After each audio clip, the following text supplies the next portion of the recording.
नमस्कार सगळ्यांना, स्वागत आहे तुमचं माझ्या YouTube चॅनलवर. आज मी तुम्हाला करून दाखवणार आहे मस्त अशी शेपूची भाजी. अगदी मुलं सुद्धा आवडीनं खातील अशी ही शेपूची भाजी बनवून तयार होते. चला तर मग व्हिडिओ स्किप न करता पूर्ण बघा. इथे मी सर्वात आधी शेपू घेतलेली आहे, बघू शकता तुम्ही. इथे आता आपल्याला खूप जास्त उंच शेपू बघून नाही घ्यायची आहे, अशी बुटकी शेपू घ्यायची आहे, म्हणजे ती शेपू मस्त अशी कोवळी आणि चवीला सुद्धा छान असते. इथे मी सर्वात आधी शेपूची भाजी अशी तोडून घेणार आहे. इथे आता आपल्याला कोवळे कोवळे असे पानं शेपूचे सर्व तोडून घ्यायचे आहे. अशा पद्धतीने याच्या कोवळ्या काड्या सुद्धा घ्यायच्या. अशाच प्रकारे मी इथे सर्व शेपूची भाजी तोडून घेणार आहे.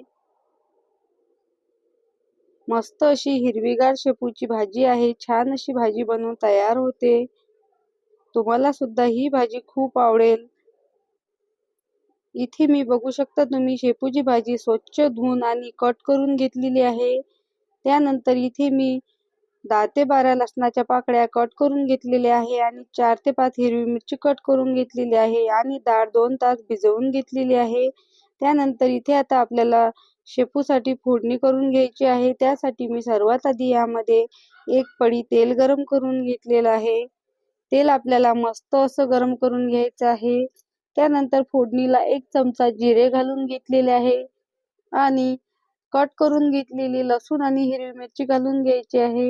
हिरवी मिरची आपल्याला मस्त अशी तिखट वापरायची आहे, म्हणजे भाजी सुद्धा छान लागते. तुम्ही जर तिखट कमी खात असाल तर इथे कमी जास्त करू शकता.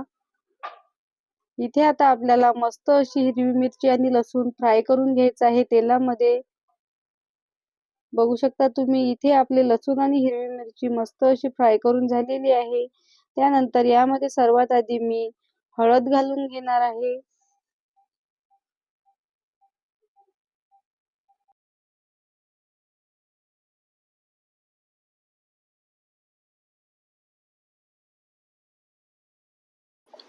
इथे आता आपल्याला पाव चमचा यामध्ये हळद घालून घ्यायची आहे. हळद घालून झाली की लगेच यामध्ये भिजवून घेतलेली डाळ घालून घ्यायची आहे. मुगाची डाळ मी इथे भिजवून घेतलेली होती. मुगाची डाळ छान अशी लागते शेपूच्या भाजीमध्ये. मुलं सुद्धा आवडीने खातात.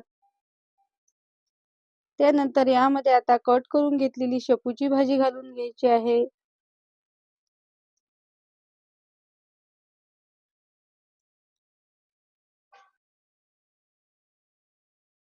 इथे आता आपल्याला डाळ आणि शेपू मस्त अशी हलवून घ्यायची आहे.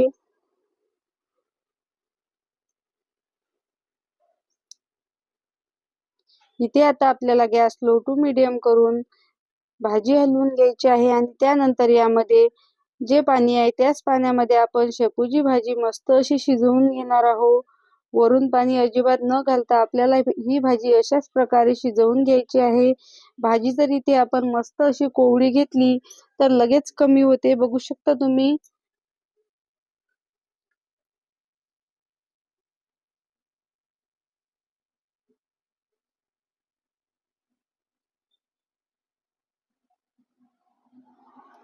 यामध्ये आता चवीनुसार आपल्याला मीठ घालून घ्यायचं आहे. मीठ तुम्ही सर्वात शेवटी घातलं तरी चालेल. भाजी इथे आपली थोडी कमी झाल्यावरच मीठ घालायचं आहे, नाहीतर आधी अंदाज चुकू शकतो. इथे आता आपल्याला मस्त अशी भाजी हलवून घ्यायची आहे. तुम्हाला जर इथे डाळ घालायची नसेल तर तुम्ही शेवटी दाण्याचा कूट घातला तरी चालेल. दाण्याचा कूट सुद्धा भाजीमध्ये छान लागतो.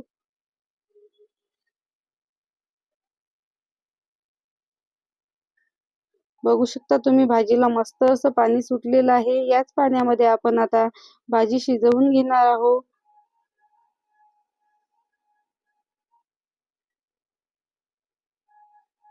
2 मिनिटं झाकण न ठेवता असंच शिजवून घेणार आहोत. त्यानंतर यावर आता आपल्याला झाकण ठेवून 3 ते 4 मिनिटं मस्त असं लो टू मीडियम गॅसवर वाफ काढून घ्यायची आहे. बघू शकता तुम्ही आपल्या भाजीचं पाणी सुद्धा सर्व आटलेलं आहे आणि भाजी मस्त अशी कोरडी बनवून तयार झालेली आहे. इथे आता आपली डाळ शेपू मस्त अशी भाजी बनवून तयार झालेली आहे. तुम्हाला जर माझी आजची ही रेसिपी आवडली असेल तर एक लाईक नक्की करा आणि कमेंट करून नक्की सांगा कशी झाली तर रेसिपी. चॅनलवर नवीन असाल तर सबस्क्राईब करायला विसरू नका.